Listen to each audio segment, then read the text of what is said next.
المرتقبة والمهمة للمنتخب الوطني أمام جنوب إفريقيا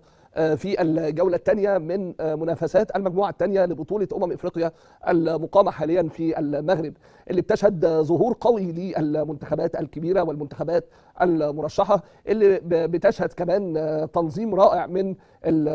المغرب، من دولة أو من المملكة المغربية، على رأسها عدم تأثر الملاعب اللي بتقام عليها البطولة بالأمطار الغزيرة اللي بنشوفها بتهطل في المملكة المغربية. يرجع إلى البنية التحتية، يرجع إلى كمان التغيرات اللي أكدتها تقارير فرنسية على أن كمان حصل تغيرات في الملاعب اللي بتقام عليها البطولة. وبالتالي المغرب بتقدم تنظيميا بطولة مميزة، وفي نفس الوقت قدمت أداء مهم جدا، خصوصا في الشوط الثاني أمام جزر القمر